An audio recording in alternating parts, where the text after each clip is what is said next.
Did you sleep last night? I did. I slept very well last night. Did you go back to watch that game?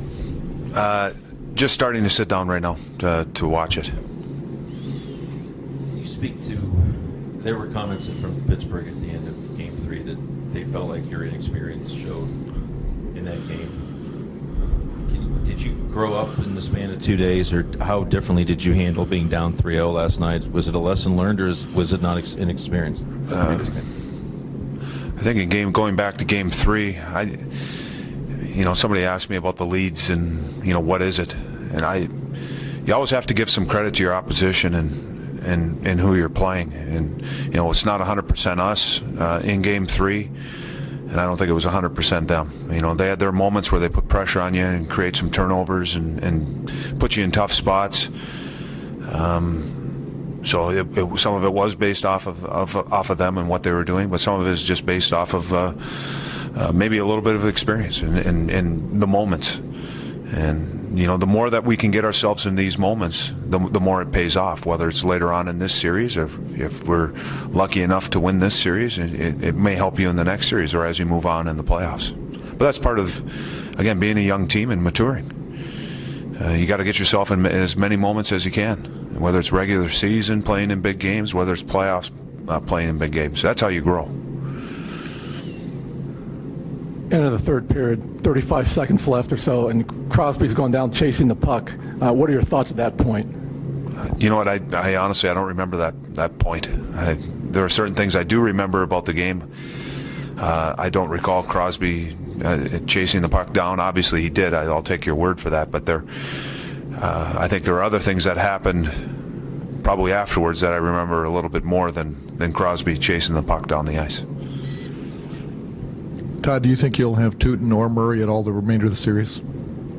No, we're hoping that Tootin and Murray will be back in the series, and don't know if it'll be Saturday, but next game is Monday, so we're hoping to get them back. Yes.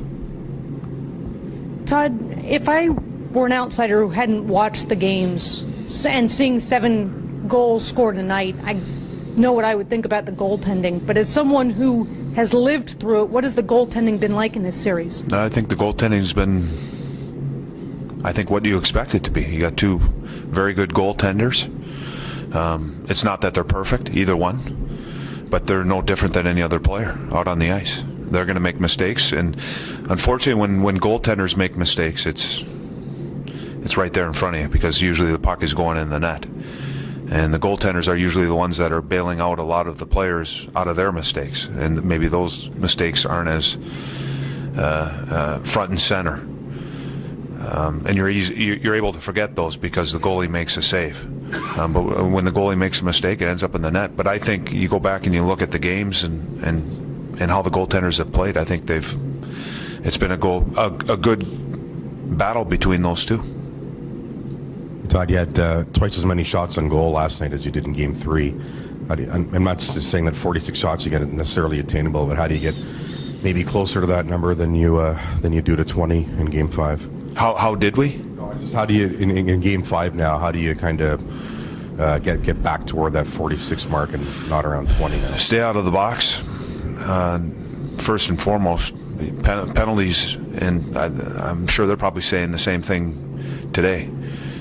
When you give a team 6 opportunities, 8 opportunities, which we have against Pittsburgh, you're going to spend more time killing, spend more time in your own zone, which means you're spending less time in the offensive zone, generating the offensive opportunities, generating shots that you want to create, which hopefully will lead to goals or creating some positive momentum. That's the biggest thing. But last night too, with 46 shots and goals for you guys, I mean, a lot of those came on the power plays, obviously, but can you do something maybe different 5-on-5 to kind of generate that kind of those scoring chances as well, or how do you see it? Yeah, I don't know off the top of my head what the shots were 5-on-5 or what they were power play. I didn't come out of the game thinking that we really got to work on our 5-on-5 game to generate more offense. You're always looking to do that. They defend well. They do a lot of good things in the neutral zone to deny you rush opportunities.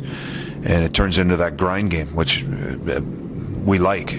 But I think we're always searching for more. We can go to the front of the net more, create more of those scrums. I think our defensemen can still. I think we're better, but I still think we can be better at getting pucks to the net from the back end. But I don't come out of the game thinking, we gotta worry about this, worry about that offensively. Todd, your guys have learned now how to win a playoff game on the road, how to win one at home. Is the next lesson they have to learn how to deal with success? Dealing with this. I think our group has been really focused on the next game. I believe we've been able to put, I think early on in the year, and I'm talking regular season, I think that was something we needed to learn and understand how to deal with success. I think our group has been very good about, and it's something that we've talked about being able to put games behind us, good or bad. So, there's an obvious high coming out of last night's game, a good feeling coming out of last night's game. And I think our players will enjoy it today, and they should. But when we come in tomorrow, it's about putting it behind us and getting ready for the next game. There's, things that when you have success, you want to build upon, and that's what we want to learn and go from there. But our guys have done a good job with that. There's been tremendous momentum shifts, not just between periods, but between minutes inside periods, let alone between games. Does momentum favor either team at this point? It's 2-2, and you won the last game, but does anybody have an upper hand in that regard? I don't think so. The way that this season has gone, the series has gone, is, one team wins, the other team responds. One team wins, the other team responds. There's the response that you're looking for after a win or after a defeat. There's responses in games that changes the momentum of the game.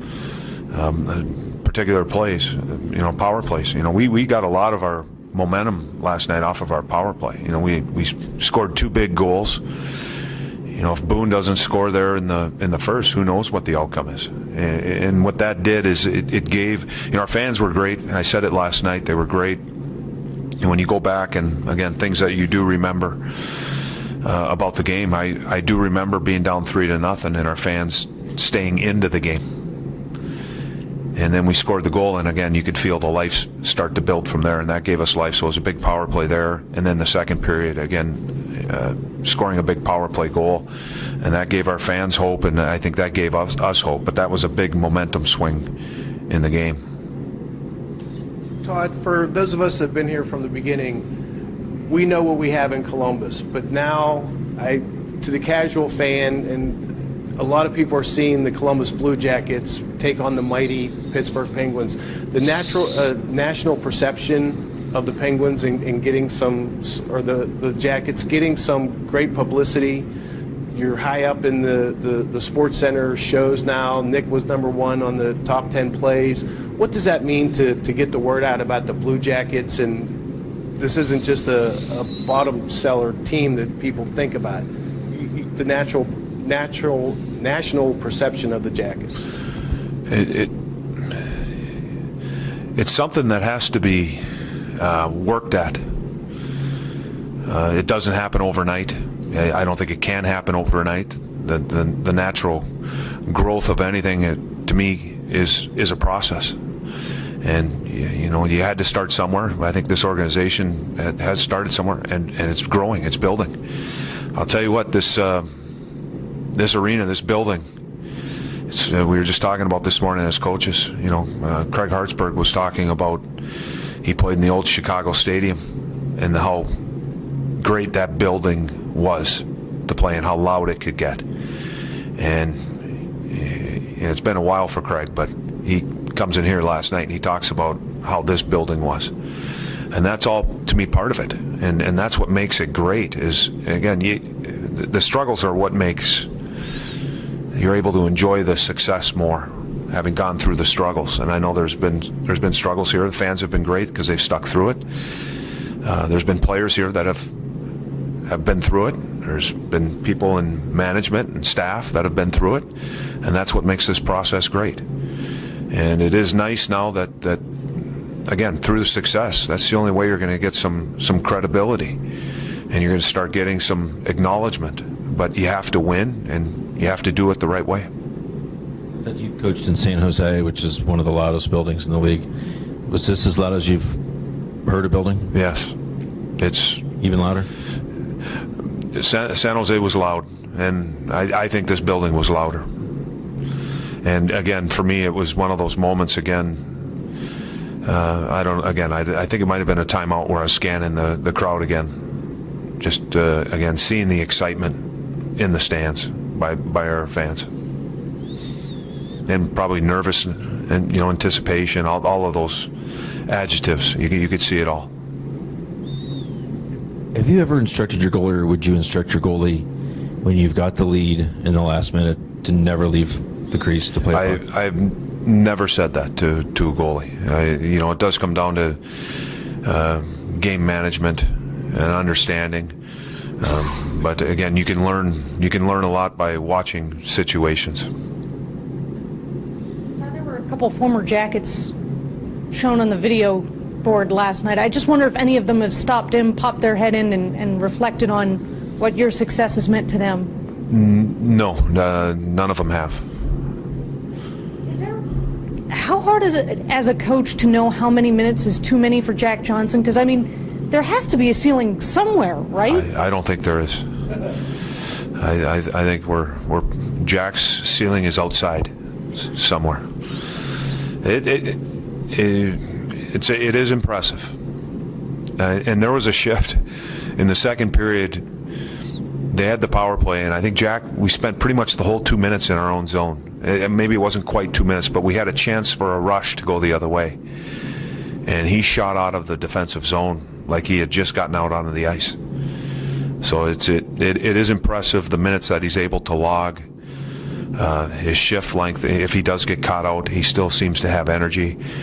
And he's playing tough minutes. They aren't easy. He's playing against great players, top-end players, world-class players, and then he's able to do it over and over again. With Tootin out, Savard moved up into that spot next to Johnson. Can you just speak to the way that he's handled some heavy lifting here the last couple of games?